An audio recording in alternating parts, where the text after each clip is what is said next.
Chapter 2 संविधान की रचना making of the constitution. क्या आपको पता है कि भारत का संविधान दुनिया का सबसे बड़ा लिखित संविधान है, लेकिन इसे बनाने में किन लोगों ने योगदान दिया? कैसे इतने विविध और मतभेदों भरे भारत को एकजुट करके एक संविधान तैयार हुआ? आइए जानते हैं इस गौरवशाली प्रक्रिया के बारे में। नमस्कार दोस्तों, आप देख रहे हैं गीतानंदन एकेडमी और आज हम बात करने जा रहे हैं लक्ष्मीकांत की इंडियन पॉलिटी की किताब के दूसरे अध्याय की संविधान की रचना यानी मेकिंग ऑफ द कॉन्स्टिट्यूशन की पूरी कहानी। यह अध्याय सिर्फ यूपीएससी ही नहीं बल्कि भारत को समझने वाले हर व्यक्ति के लिए बेहद जरूरी है।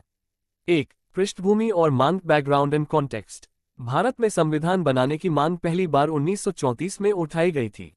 यह मांग भारतीय राष्ट्रीय कांग्रेस के नेता एम एन रॉय ने रखी थी। हाँ, वही एम एन रॉय जो बाद में रेडिकल ह्यूमनिस्ट विचारधारा के प्रणेता बने। इस मांग को धीरे धीरे व्यापक समर्थन मिला और आखिरकार ब्रिटिश सरकार को 1940 के अगस्त ऑफर में इसे सैद्धांतिक रूप से स्वीकार करना पड़ा। लेकिन असली गतिकी आई 1942 में, जब क्रिप्स मिशन भारत आया। इस मिशन ने प्रस्ताव रखा कि द्वितीय विश्व युद्ध के बाद भारत को स्वतंत्र संविधान बनाने की अनुमति दी जाएगी। हालांकि मुस्लिम लीग ने इस प्रस्ताव को ठुकरा दिया क्योंकि वे अलग देश पाकिस्तान की मांग पर अड़े थे। 2. कैबिनेट मिशन और संविधान सभा का गठन, formation of the constituent assembly. 1946 में कैबिनेट मिशन योजना के अंतर्गत संविधान सभा का गठन किया गया। इस सभा में कुल 389 सदस्य थे, जिनमें से 292 ब्रिटिश भारत के प्रांतों से, 93 रियासतों से और 4 चीफ कमिश्नरी से चुने गए थे। लेकिन मुस्लिम लीग ने इस सभा का बहिष्कार किया और अलग पाकिस्तान की मांग पर अडिग रही। 9 दिसंबर 1946 को संविधान सभा की पहली बैठक हुई।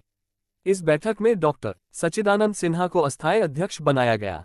बाद में डॉक्टर राजेंद्र प्रसाद को स्थायी अध्यक्ष चुना गया और वे ही स्वतंत्र भारत के पहले राष्ट्रपति भी बने। 3. संविधान सभा की संरचना और कार्यपद्धति, कॉम्पोजिशन एंड वर्किंग। ये सभा भारतीय लोकतंत्र का प्रथम प्रयोगशाला थी। इसमें हर विचारधारा, हर भाषा, हर धर्म, हर वर्ग के प्रतिनिधि थे। इस सभा का कार्य विभाजित किया गया था विभिन्न समितियों, कमिटीज में, जो अलग अलग विषयों पर काम करती थीं। 22 प्रमुख समितियां थीं, जिनमें सबसे महत्वपूर्ण थी ड्राफ्टिंग कमेटी, जिसकी अध्यक्षता डॉक्टर भीमराव अंबेडकर कर रहे थे। इस समिति ने पूरे संविधान को लिखा, संशोधित किया और अंततः अंतिम रूप दिया। महत्वपूर्ण समितियां: संघ शक्ति समिति, यूनियन पावर्स कमेटी, मौलिक अधिकार समिति, फंडामेंटल राइट्स कमेटी, राज्य संविधान समिति, स्टेट कॉन्स्टिट्यूशन कमेटी। संविधान सभा की कार्यप्रणाली बेहद लोकतांत्रिक थी। हर अनुच्छेद पर खुले विचार विमर्श हुए, बहस हुई और फिर सहमति से निर्णय लिया गया। यह प्रक्रिया दुनिया के सामने एक मिसाल बन गई कैसे एक विविधता से भरे देश में भी लोकतांत्रिक सहमति बन सकती है। 4. संविधान का अंगीकरण और लागू होना, adoption and enactment of the constitution. संविधान सभा ने 2 वर्ष, 11 महीने और 18 दिन की कड़ी मेहनत के बाद संविधान तैयार किया। 26 नवंबर 1949 को संविधान को अंगीकृत किया गया।